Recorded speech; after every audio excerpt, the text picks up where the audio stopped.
Potential energy देखने से पहले हमें कंजर्वेटिव फोर्स देखना होगा। What does it mean by conservative force? क्या अभिनव तुमको कंजर्वेटिव फोर्स के कुछ एग्जांपल्स पता हैं? कौन कौन से फोर्स कंजर्वेटिव फोर्स होते हैं?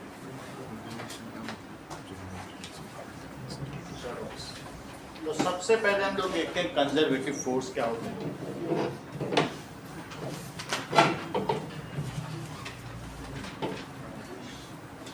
ये लो,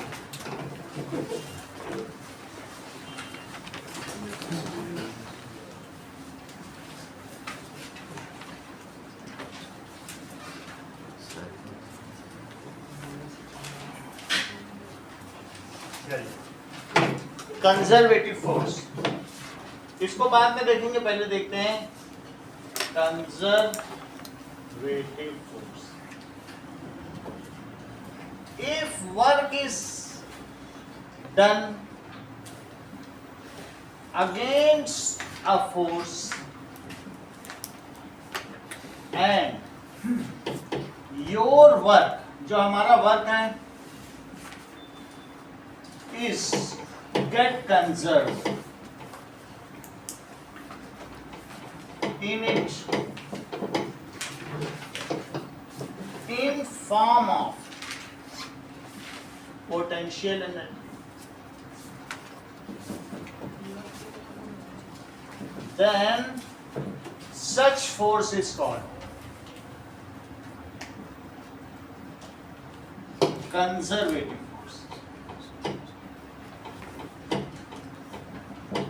मान लीजिए मैंने ग्रेविटी के अगेंस्ट काम किया, ये देखो मैं पेन को उठा रहा हूँ, बोलो किसके अगेंस्ट काम करके उठा? ग्रेविटी नीचे खींच रही थी, और मैं इसी तरीके से, तुमने देखा था पोर्टर 15 kg को उठा रहा था, तो उसने किसके अगेंस्ट काम किया? काम तो किया था 225 जूल किया था, किसके अगेंस्ट किया? और उसने सर पर उठा लिया। बताओ अगर मैंने पेन उठाकर यहाँ रख दिया ग्रेविटी के अगेंस्ट में, तो क्या अब इसमें कुछ एनर्जी आ गई है? अगर इसको यहाँ से लुढ़का दिया जाए तो ये साउंड एनर्जी और किसी तरीके से और हीट एनर्जी प्रोड्यूस करेगा। बार बार मारने से भी किसी जगह हीट तो पैदा होती है। तो किसी पोजीशन पर रखे होने की वजह से क्या इसमें कोई एनर्जी है? ठीक है, वो एनर्जी इसमें पोटेंशियल एनर्जी। एनर्जी जैसे ही ये एसी ऊपर लटका हुआ है, तो इसको किसी ने उठा के ऊपर लगाया होगा, माउंट किया होगा, तो अब इसमें इसकी पोजीशन की वजह से एनर्जी। और बताओ इसमें जो एनर्जी आई, तुमने किसके अगेंस्ट काम किया? ग्रेविटी। तो ग्रेविटेशनल फोर्स एक कंजर्वेटिव फोर्स। तुम किसी फोर्स के अगेंस्ट काम करो, तुम्हारा काम जमा हो जाए। तुम्हारा काम जमा होने के बाद जब 100 साल बाद तुम्हारे बच्चों के बच्चों के बच्चों इसको गिराने आए, तो क्या वही काम इनको वापस मिल सकता है? 100 साल बाद भी अगर इसे यहाँ से गिराया जाए तो काम कर देगा क्या? इसमें तब तक कंजर्व है जब तक इसे छेड़ा ना। तुमने इस पे काम कर दिया, ऊपर उठा के रख दिया, अब यहाँ से जो भी गिराएगा, जब तक अब गिराया ना जाए, क्या इसमें पोटेंशियल एनर्जी कंजर्व है? फिर से समझो, तुमने 2 इलेक्ट्रॉन को पास ले आओ, प्रेस करके लाओ, नहीं तो जो रिपेल होते हैं, भागते हैं, और तुम वहां पर दीवार लगा दो, और फिर जब दीवार हटाओगे तो क्या वो भागेंगे क्या? तो बताओ 100 साल 200 साल तक भी, टिल इटर्निटी, अनंत काल तक भी रखोगे तब भी वो वहीं रहेंगे। तो बताओ किस फोर्स के अगेंस्ट तुमने काम करके इलेक्ट्रॉन को पास लाए? That is electrostatic force. कौन सा फोर्स है बोलो? तो इलेक्ट्रोस्टैटिक फोर्स भी कंजर्व। तुम 2 मैग्नेट के नॉर्थ पोल को पास लाओ, और बोलो अगर तुमने छोड़ दिया तो क्या फिर से भागेंगे? नॉर्थ रिपल होता है कि नहीं होता है? तो फिर भागेंगे। तो बोलो कौन से फोर्स के अगेंस्ट तुमने काम किया? तो मैग्नेटिक फोर्स भी कंजर्व। अब मैं फ्रिक्शन के अगेंस्ट काम कर रहा हूँ, मैंने काम किया फ्रिक्शन के अगेंस्ट, अब बोलो यहाँ छोड़ दिया, क्या अब इसे छोड़ दिया है, अब ये भाग के यहाँ आएगा? तो क्या फ्रिक्शनल फोर्स कंजर्वेटिव है? नहीं। ड्रैग फोर्स, हवा में हाथ ऐसे ऐसे किया, ड्रैग है, क्या तुमने ये काम किया, अब यहाँ आने वाले वापस जाएगा? तो कौन सा फोर्स कंजर्वेटिव है कि जिसके अगेंस्ट काम करो तो काम जमा हो जाए, और कौन सा ऐसा है, मान लो मैंने तुम्हारी बुक यहाँ खिसकाई, तो क्या खिसकाने के बाद ये वापस लौट आएगी क्या? तो फ्रिक्शन के अगेंस्ट काम करोगे तो कोई काम आपका, it is lost in heat and friction के अगेंस्ट में करोगे तो और भी जो होगा, इनके बीच की इरेगुलरिटीज को तोड़ने के काम में वो चला जाएगा। Friction and drag are non conservative force. लेकिन अगर तुम स्प्रिंग के अगेंस्ट काम करो, स्प्रिंग को ऐसे दबाओ और फिर यहाँ कुछ कंस्ट्रेंट्स लगा दो, दीवार लगा दो, और जब स्प्रिंग को तुम वो दीवार में हटाओगे तो क्या ये बाउंस बैक होगे? तो स्प्रिंग फोर्स कौन सा हुआ? कंजर्वेटिव। तो कौन से 4 कंजर्वेटिव फोर्स हैं जिनके अगेंस्ट में किया गया काम जमा हो जाएगा? बताओ। Gravitational force, magnetic force, electrostatic force, spring force. कौन से 2 फोर्स ऐसे हैं जो नॉन कंजर्वेटिव हैं? Friction force, air drag force. बिल्कुल सही बात है। तो कहने का मतलब है कि एग्जांपल ऑफ कंजर्वेटिव फोर्स क्या है?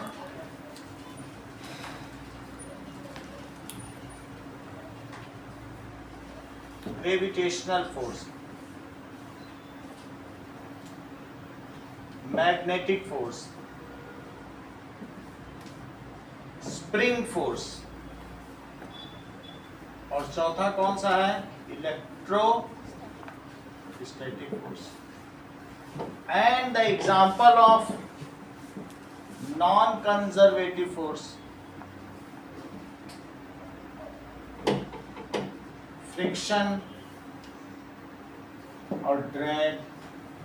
ड्रैग वाटर में भी होता है, हवा में भी होता है, फ्रिक्शन सॉलिड सरफेस के बीच होता है।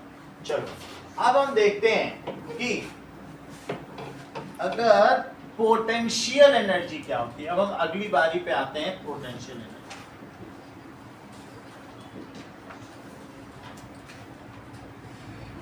तो एनर्जी जब आप कंजर्वेटिव फोर्स के अगेंस्ट में काम करोगे, आपका जो, मान लीजिए अलमीरा के ऊपर आपने गुलदान रख दिया या फ्लावर वेस ऐसे रख दिया, तो अब ये जो रखा हुआ है इसमें that is some kind of energy is there. वो एनर्जी कौन सी है? वो h हाइट पर रखा है। कितनी हाइट पर है? h हाइट पर रख दिया, और इसका मास m था, इसका मास m था। तो अब तुमने m मास को जब ऊपर उठाया तो दिव्या तुमने कितना फोर्स लगाया? m मास को तुम ऊपर उठाती हो, कितना फोर्स लगाती हो बताओ? साची, बहुत टैलेंटेड आंसर है, आप भी बताओ। काफी नियरली इन्होंने आंसर दिया, आप भी बोलो। m मास को मैं ऊपर उठा रहा हूं तो मैं कितना फोर्स लगाऊंगा? स्वास्तिका, ये चीज है क्योंकि उसके वेट के बराबर। अगर m मास है तो mg वेट नीचे लग रहा है, और mg अगर वेट नीचे लग रहा है तो वेट के इक्वली तुम्हें ऊपर लगाना पड़ेगा। यही इन्होंने भी बोला था कि mg लगाना पड़ेगा। तो अब अगर तुमने mg फोर्स ऊपर लगाया तो कितना फोर्स लगाया बोलो? और कितनी ऊपर उठाया? तो तुमने वेट के बराबर mg फोर्स लगाया होगा कि नहीं? और कितना ऊपर उठा दिया बोलो? h। तो तुमने कितना काम किया? और जो तुमने काम किया क्या वो इसमें जमा हो गया? जमा हुआ तो किस फॉर्म में जमा हुआ? Potential energy. देखो तुम अगर कंजर्वेटिव फोर्स के अगेंस्ट काम करोगी तो तुम्हारा काम इसमें जमा हो गया। अब इसमें क्या, इसमें कौन सी एनर्जी है? तो तुम्हारे ही अंदर एनर्जी है। तो तुम कहते हो मुझ में इतना पोटेंशियल है, मैं तुम्हें तोड़ दूंगा, मैं तुम्हें फोड़ दूंगा। वास्तव में वो जमा है तुम्हारे अंदर, तभी तो तुम पोटेंशियल एनर्जी बोलते हो। उसको यूज नहीं कर रहे हो, जो है लेकिन अभी यूज नहीं की जा रही है उस एनर्जी को। इसमें भी पोटेंशियल है, सब सामान रखे हुए हैं, गिरे तो बहुत सारा साउंड प्रोड्यूस करें। तो इनमें पोटेंशियल है। किस वजह से पोटेंशियल है? Due to their position. किस वजह से बताओ? Position. Due to their position. और किसकी वजह से? जैसे ये हुआ ड्यू टू इट्स कॉन्फ़िगरेशन। एक स्प्रिंग ऐसी थी, तुमने दबा के रख दिया दोनों हाथों से, और जब बोलो दोनों हाथों से इसको तुम दबाओगे स्प्रिंग को तो क्या होगा? ये तो दब जाएगी। ये इसकी पोजीशन नहीं है, ये इसका क्या है बोलिए? इसका ये कॉन्फ़िगरेशन।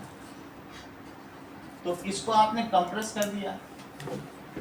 सो एनर्जी, एक और भी कॉन्फ़िगरेशन देखो, यानी ये जैसे एक धनुष बाण है और तुमने धनुष बाण पे तीर चढ़ा दिया।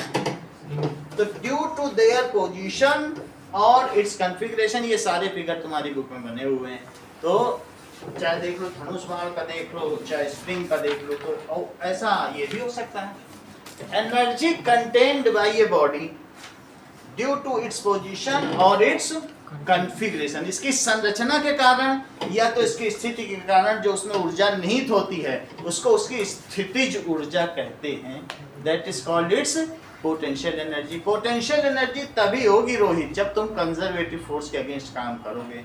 यहाँ तुमने स्प्रिंग फोर्स के अगेंस्ट काम किया, यहाँ पार्टिकल के बीच में एक इलेक्ट्रॉनों के बीच के इलेक्ट्रोस्टैटिक फोर्स था, तुमने उनकी जब डिस्टर्ब करोगे तो वो फिर से अपने स्ट्रक्चर को पाने की कोशिश करेंगे। तो यहाँ तुमने इलेक्ट्रोस्टैटिक में किया, यहाँ तुमने स्प्रिंग फोर्स के अगेंस्ट में किया। और अगर तुम दो मैग्नेट को पास लाते हो और जिनके नॉर्थ नॉर्थ पोल एक जैसे एक तरफ हों, that is facing towards each other, तो भी इनमें भी तुमने काम किया। So due to their position हो सकता है, कॉन्फ़िगरेशन हो सकता है। सो एनर्जी कंटेंट, सेंटेंस पूरा करना, energy contained by a body either due to its position or its configuration is called potential energy. Energy contained by a body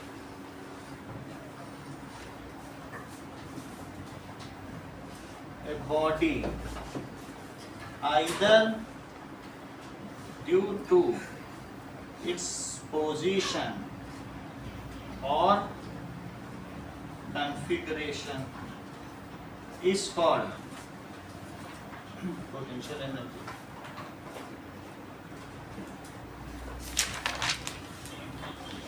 इतनी बात हो गई। प्रभात, सेंटेंस पूरा करो। What does it mean by conservative force? If work is done against a force,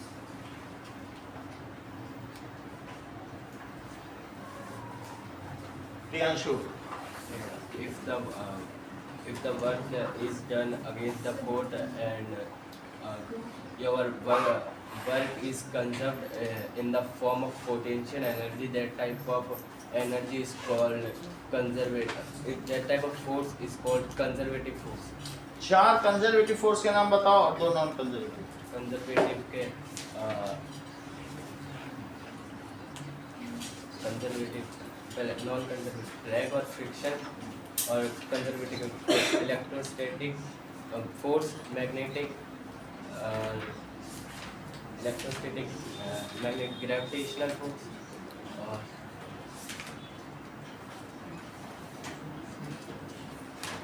एक और spring. Now अब तुमको दो डेफिनेशन अभी बतानी है, एक तो कंजर्वेटिव फोर्स और एक पोटेंशियल। तो बताओ। If work is done, if work is done against gravity and your work gravity नहीं होता है। ये सब conservative force. हाँ, आप बताओ। If work is done against a force and your work get conserved in it in the form of potential energy, such force is called conservative force. Potential energy Potential energy. Energy contained by a body, either due to its position or configuration. Is called, A potential energy. It is called its potential energy. Now अब जरा देखो, तो आपने काम किया, तो बताओ इसमें अविश कौन सी एनर्जी इसमें कंटेन्ड हो गई होगी? Potential energy. ग्रेविटेशनल के अगेंस्ट काम किया, लेकिन अभी इसमें कौन सी एनर्जी है? तो उसमें जमा हुई वो एनर्जी। ये कोई पूछेगा नहीं कि किसने काम किया, कैसे किया। एच हाइट पे तुम ले गए, तो बस इसमें एनर्जी है। तो जो तुम्हारा काम है अब वो क्या बन जाएगा बताओ? Potential energy. क्या बन जाएगा? आपका किया हुआ काम किसमें बदल गया? तो बोलो एच हाइट पर रखी हुई चीज की पोटेंशियल एनर्जी का क्या फार्मूला? सही है। So potential energy of a body, इन सभी में पोटेंशियल एनर्जी है। That is potential energy due to position. और इसमें किस वजह से है? Potential energy due to configuration. Configuration यानी संरचना के आधार पर। देखो इस चीज को, potential energy due to configuration of potential energy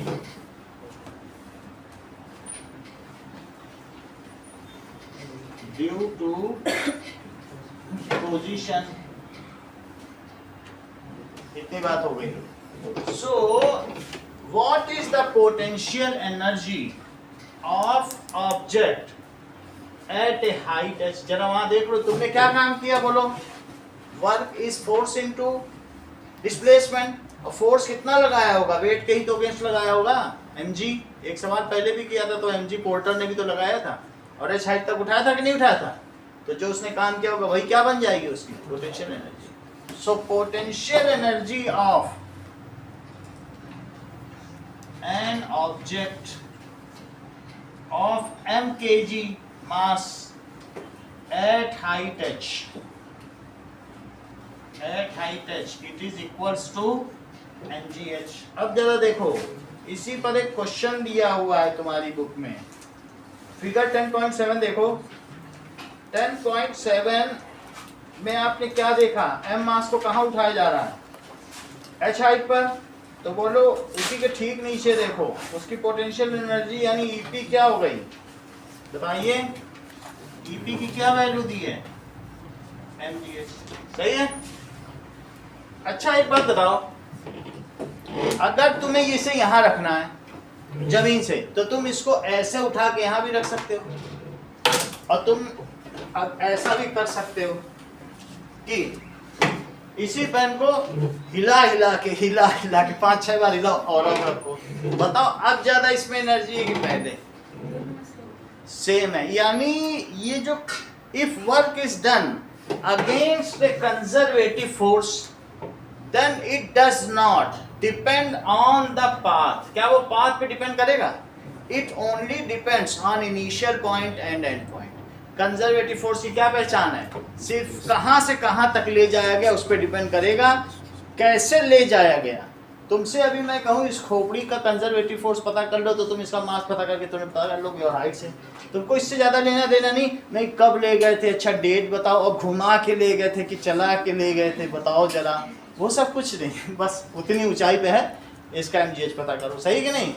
तो इसलिए कंजर्वेटिव फोर्स की पहचान क्या है, कंजर्वेटिव फोर्स इट किस पे डिपेंड करता है, conservative force depends on initial and final point and it does not depend on path. देखो अगला डायग्राम देखो, क्या ये पाथ पे डिपेंड कर रहा है, चेक करो कि नहीं कर रहा है। दोनों ही स्थितियों में, in both the situation, the conservative force of an object at h height, sentence पूरा करो आरिश, ठीक है। आप पहले जमाई ले लो, मैं तकिया भी दिलवा दूंगा, आप आराम करो प्रॉपर्ली, क्योंकि अभी छठ पूजा से आए हो तो आप थके हुए हो, फिर जब उससे आप निकलोगे अभी आराम करो, ठीक, क्योंकि मार्क्स भी कम आ रहे हैं आजकल आपके, तो जमाई तो आएगी। चलिए इतनी बात हो गई, अब आगे देखिए। सो कंजर्वेटिव फोर्स की पहचान क्या है,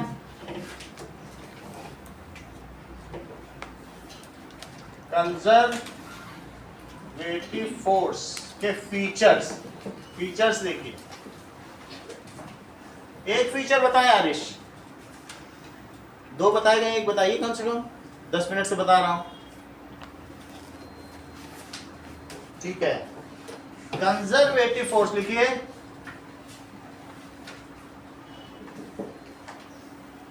conservative force does not depend, ये किस पे डिपेंड नहीं करता है, on nature of path, nature of path, it depends on end point।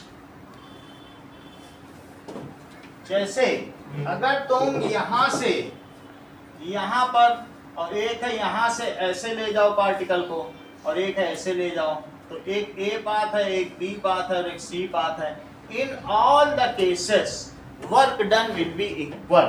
अगर तुम P से Q तक किसी मास को ले जा रहे हो, so if a mass is lifted, कहां से कहां तक लिफ्ट किया जा रहा है, from P to Q, P से Q लिफ्ट किया जा रहा है, and from A B C path then in each case कितना वर्क डन करना पड़ेगा? वर्क डन इज इक्वल, और वो किसके इक्वल होगा? mgh की। और वो किस में कंजर्व हो जाएगा बताओ? पोटेंशियल एनर्जी में। अगर h हाइट पे ले जा रहे हो तो mg तो उस पर फोर्स लगाना पड़ेगा, और h हाइट है तो वो उसका डिस्प्लेसमेंट हो जाएगा। पहली बात क्या बताई? कंजर्वेटिव फोर्स की पहचान क्या है? तुम ऐसे ले जाओ या ऐसे ले जाओ, तुमको उतना ही वर्क डन करना। Work done in conservative force, work done does not depend on path. क्या चीज होती है? इन कंजर्वेटिव फोर्स ऐसे लिखो, work done does not depend on path. क्या चीज डिपेंड नहीं करती? बोलो, work done. Work done depend कर रहा है? नहीं कर रहा। तो work done in each case is equal. दूसरी चीज, इन ए क्लोज्ड लूप, एक घेरा बनाओ, यहां से यहां तक ले जाओगे तो काम करोगे, और वहां से वहां तक आओगे तो काम मिलेगा। ऊपर से नीचे आओगे तो क्या होगा? वही mgh मिल जाएगा। तो closed loop total work done 0 है। ये mgh तुमने किया, अब इसमें जमा हो गया, और यहां से आओगे मिल जाएगा। तो बोलो टोटल कितना हुआ? प्लस mgh माइनस mgh, तो मिल गया कि नहीं? तो क्लोज्ड पाथ में टोटल वर्क डन कितना हो गया? 0।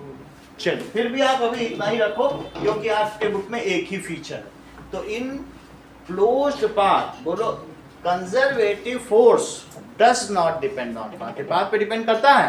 नहीं करता। In conservative force work done does not depend on path. समझ में आ गई बात? चलिए ये फीचर हुआ। अब हम दीपिका से 3 चीज पूछेंगे, दैट इज पहला कंजर्वेटिव फोर्स, दूसरा पोटेंशियल एनर्जी, और तीसरा है उसका feature.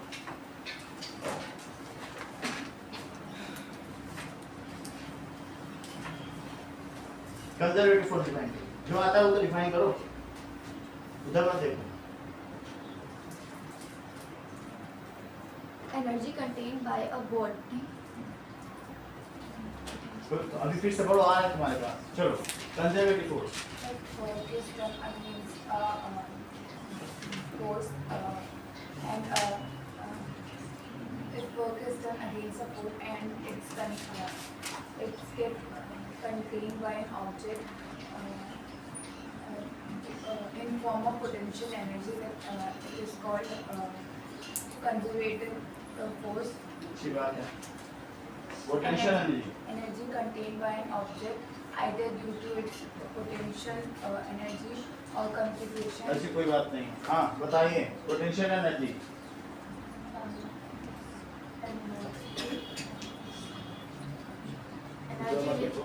Energy which is either due to configuration or by position. Conservative force बताइए। If a force is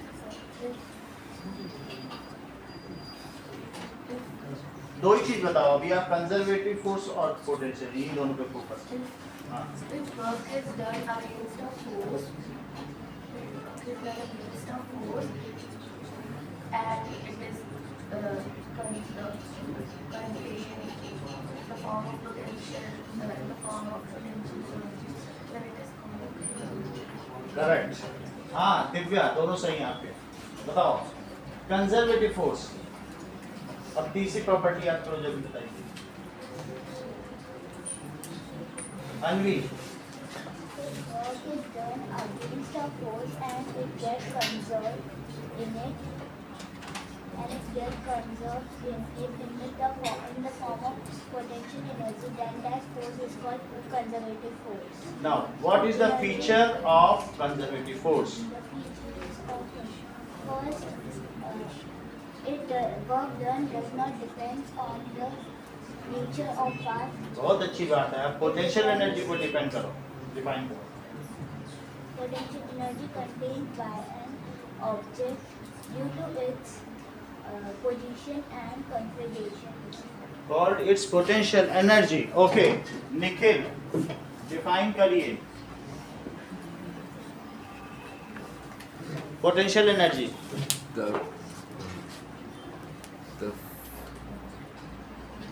the work done due to its position or कोई बात नहीं।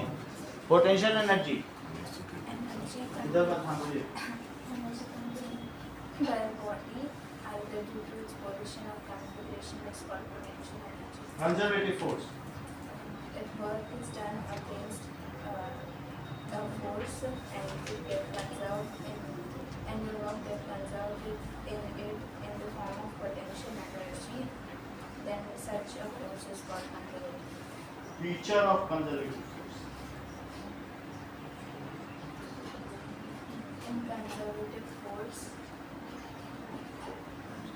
your work does not depend on the nature of mass.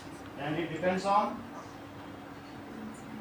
The end point. Correct now Umesh potential energy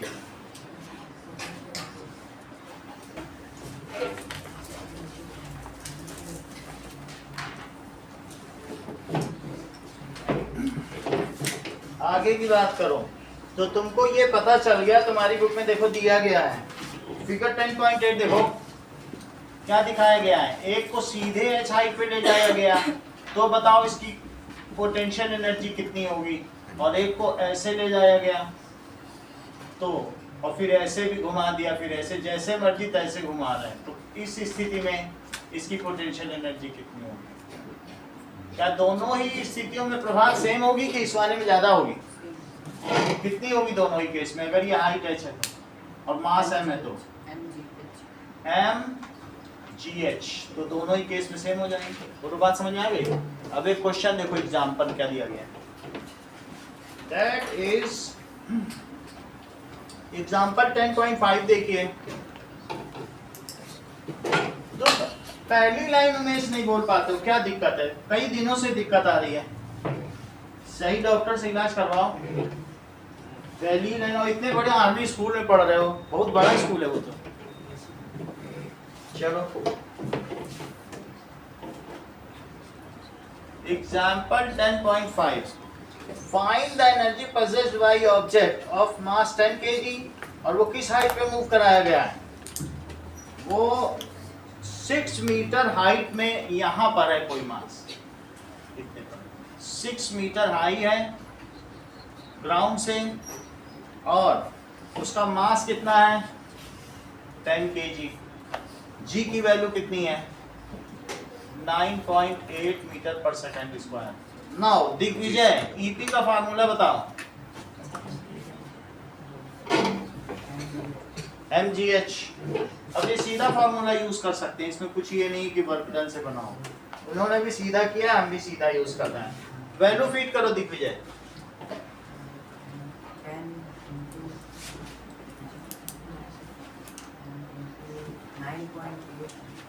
9.8 into 6, अब इन सबको multiply करें, 98 into 6 करो तो कितना आ जाएगा?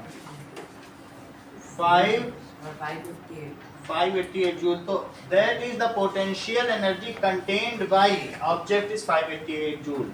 Potential energy contained by object is 588 joule. अगला सवाल देखें, that is 10.6।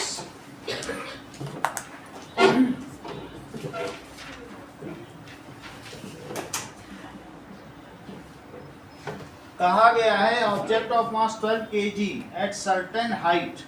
अब हाइट तो नहीं दे रहा है, लेकिन ये कह रहा है कि किसी हाइट पर है, 10 kg का है,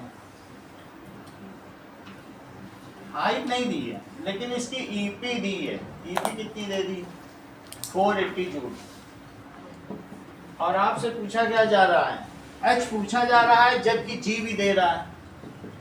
जी 10 मीटर पर सेकंड स्क्वायर है, तो ईपी का फार्मूला लगाओ, mgh। सोनाक्षी वैल्यू प्लेस करो। 480 जूल इज इक्वल टू, हाँ हाँ अच्छा तुमने बता दिया, 12 है ना इसका मास, 12 तो 12 इंटू जी कितना है? 10 इंटू एच। तो 480 के नीचे 12 भी ले आओ, 10 भी ले आओ, 0 से 0 घटा, और बताइए 12 4 जा 48, तो वो कितना ऊंचाई पर है? ये 3 मीटर है, एक कमरे की हाइट 3 मीटर होती है, 4 मीटर ऊंचाई पर 4 metre. So object is at 4 metre height. देखो लास्ट में स्टेटमेंट लिखना है, बुक ने भी लिखा है, object is at 4 metre height. आगे देखिए, now law of conservation of energy मैंने आपको पहले ही बता दिया है कि energy can neither be created nor be destroyed, however it can be converted from one form to another. ठीक है, एनर्जी को नष्ट नहीं किया जा सकता, ना ही उसको सृजित किया जा सकता है। हाँ, उसको एक अवस्था से दूसरी अवस्था में रूपांतरित किया जा सकता है। इसको क्या कहते हैं? ऊर्जा के संरक्षण का सिद्धांत, that is law of conservation of energy. तो क्या आप मुझे बताएंगी जिज्ञासा, what do you mean by mechanical energy? अगली लाइन में वही लिखा है, ज्यादा इधर उधर करने की जरूरत नहीं है। चलो नाउ, तो मैकेनिकल एनर्जी देखें, व्हाट इज मैकेनिकल एनर्जी? अभी तक हम लोग 3 एनर्जी देख चुके हैं, एक हीट एनर्जी देख चुके हैं, एक काइनेटिक एनर्जी देख चुके हैं और तीसरी पोटेंशियल। 3 देख चुके हैं। अब मैकेनिकल एनर्जी देखो, what is mechanical energy? That is यांत्रिक ऊर्जा, जो यंत्रों को चलाने में, मशीन को जो चलाए वो मशीनल एनर्जी है, उसी का नाम ही तो मैकेनिकल एनर्जी है।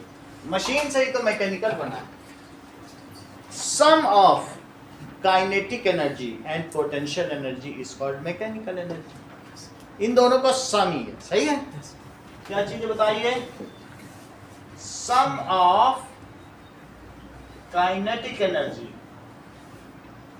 एंड पोटेंशियल एनर्जी को क्या कहा जाएगा? It is called mechanical. अच्छा, अब मुझे बताइए कि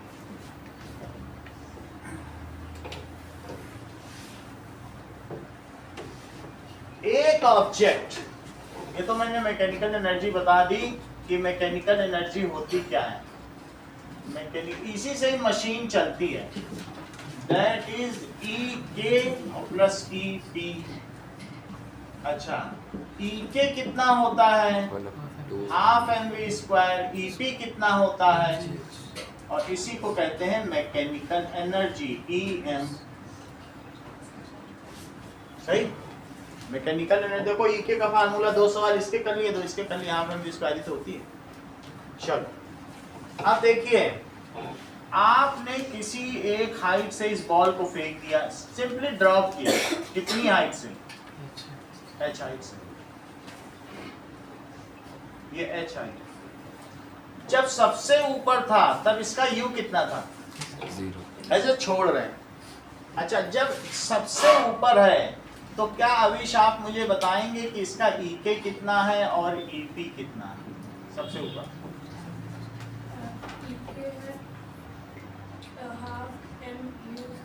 तो कितना है? क्योंकि यू ही 0 है तो 0 हो गया। अच्छा, ईपी बताओ। बहुत अच्छा बताओ। चल जी रखने की जरूरत नहीं, बस तुम ये बताओ mgs तो होगा ना, जी जो भी रखा जाए, ये तो सभी चीजें नॉन जीरो है। h की भी कुछ वैल्यू होगी, m की भी होगी, g की भी होगी। तो इसका मतलब अब इसी पॉइंट पर, ये ए पॉइंट है, कौन सा पॉइंट है? ए।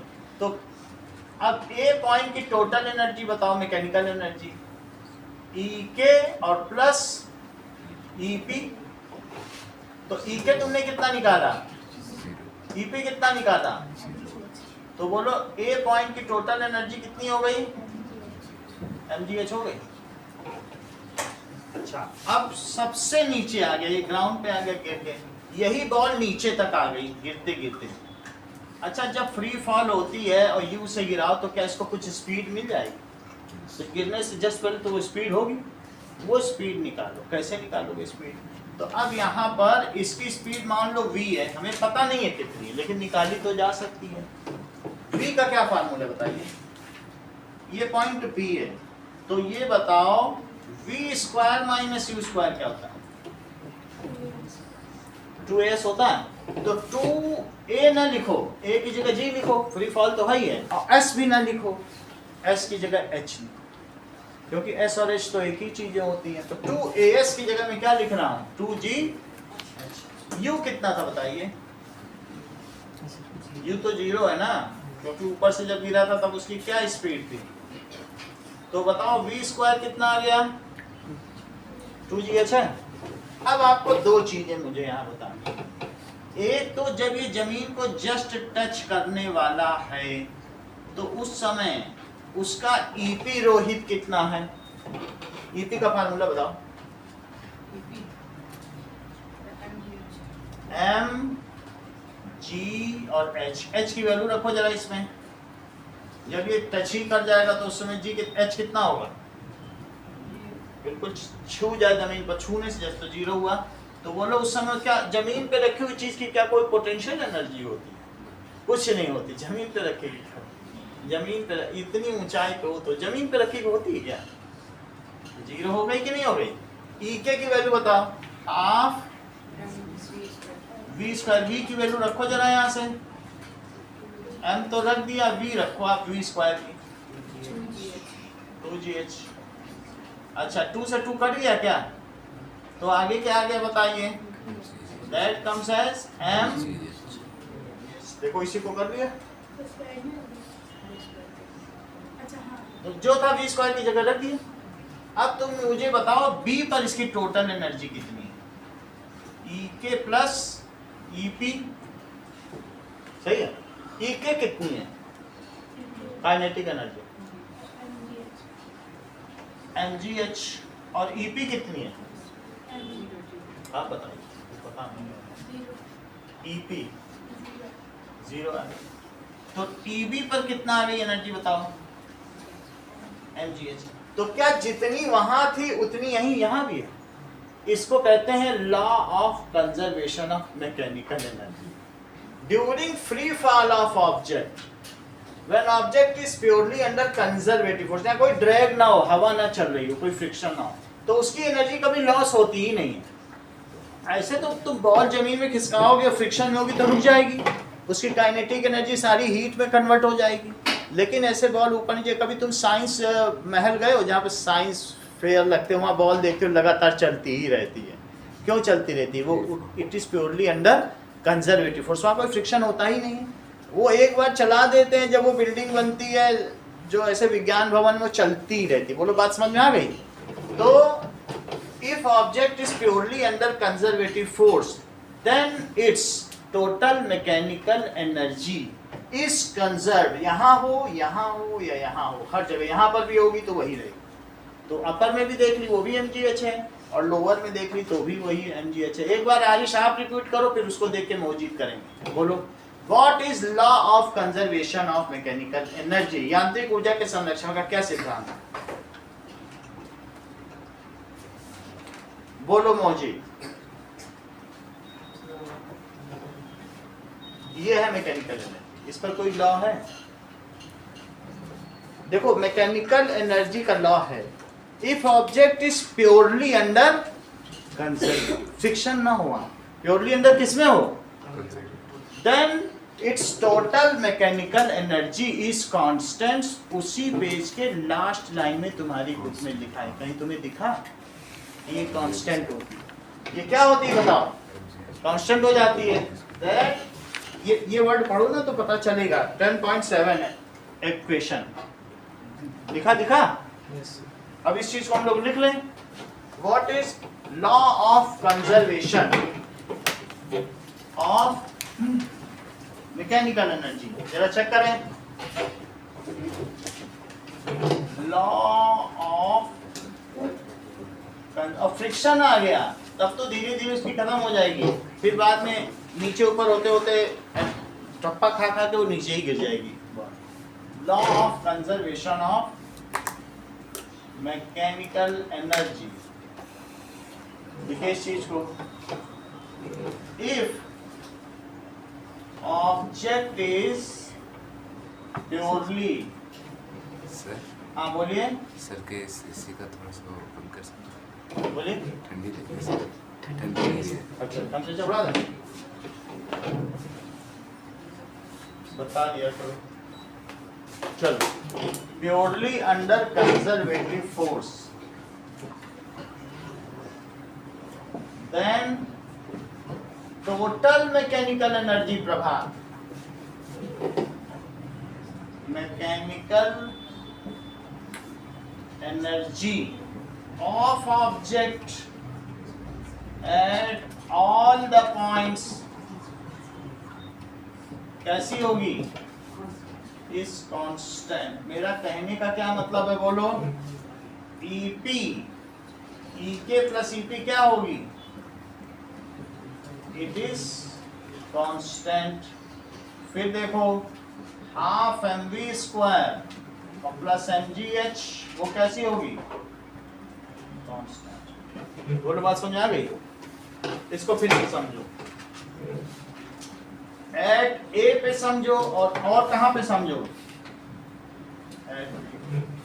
एट ए क्या है? टॉप मोस्ट पॉइंट, और बी क्या है? Bottom most point.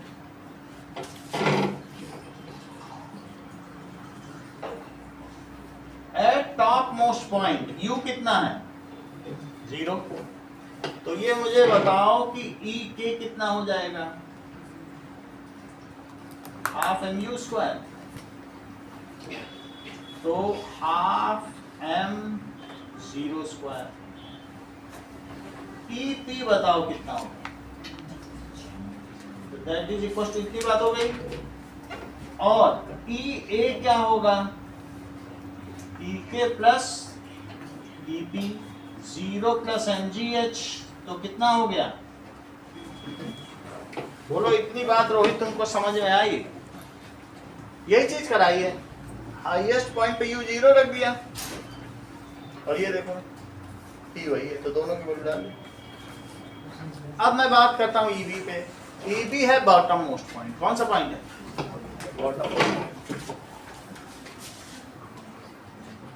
Bottom most. अब जरा देखो वहां पर, ये बताइए वेलोसिटी वहां पर क्या है? फाइनल वेलोसिटी v होती है। तो ये बताइए v square minus you square क्या होता है? 2gh लिख दे रहा हूँ। 2as होता है, लेकिन ये नीचे की ओर गिर रही है तो a और g तो सेम ही रहेंगे। v स्क्वायर कितना हुआ?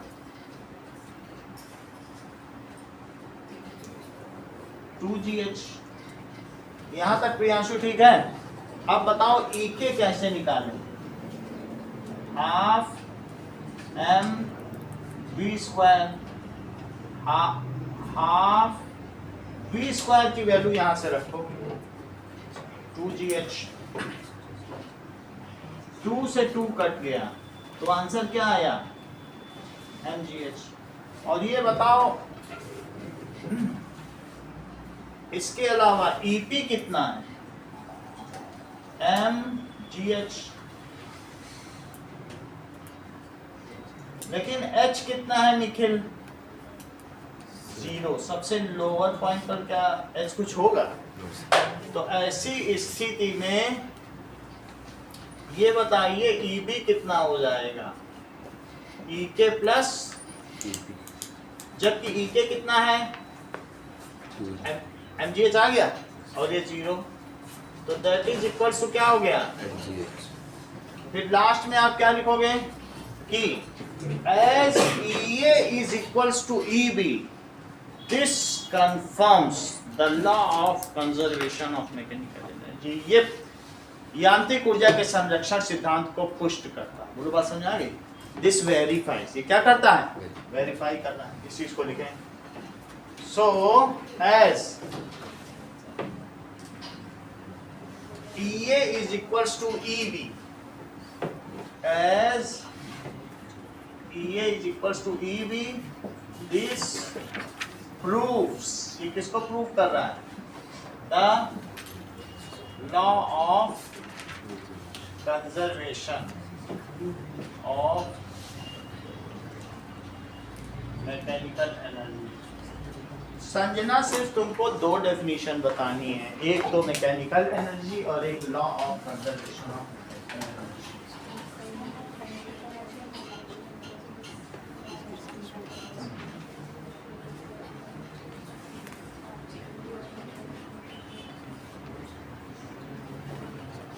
का बताओ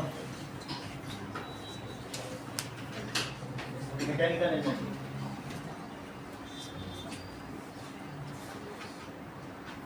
आज लेट क्यों आए?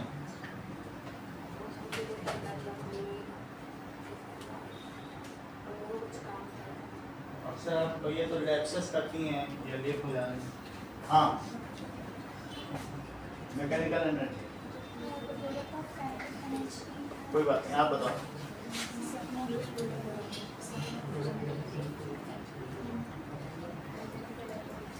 कोई बात नहीं, तुम तो पहली ही लाइन नहीं बता पाते, तुम्हारा स्ट्रगल चल रहा है जब से अप्रैल से आई हो तब से स्ट्रगल ही कर रही हो। हाँ बोलो, मैकेनिकल एनर्जी।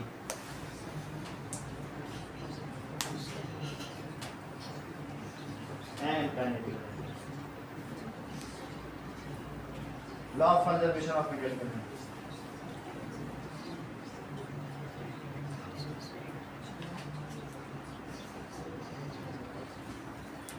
देर लगाओ सर, तो कुछ दिमाग से देखो। आप बताओ।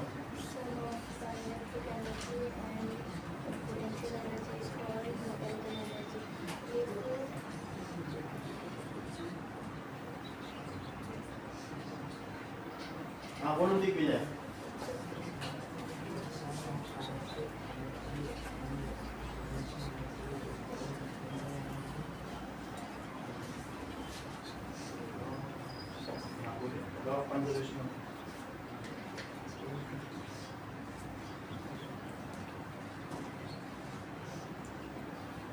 उमेश आप बताओ दोनों।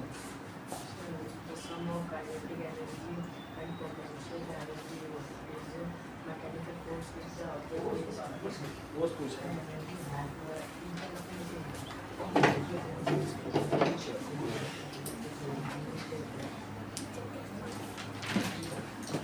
Now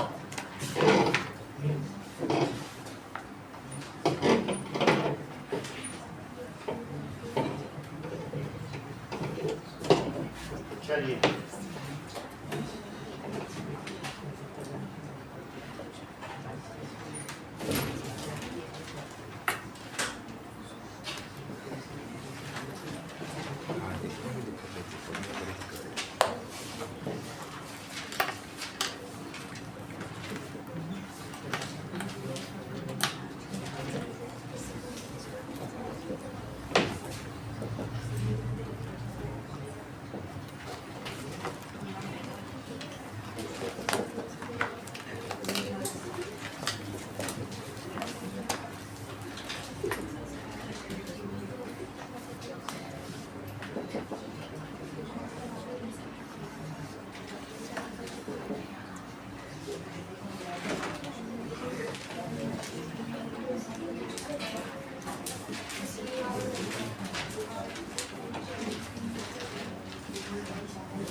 ये जो अभी इसका पेपर देखने से लिखी इसका भी मतलब कि मार्क्स मिल जाए। फिर जैसे इसको भी एक शीट में लिखने के लिए देते हैं सर, तो इसका भी तो मार्क्स होते हैं। मतलब जैसे ये डिफाइन करने को बोला है परफॉर्मेंस जैसे क्लास में डॉट किया तो स्कॉलरशिप तो अभी किसके बाद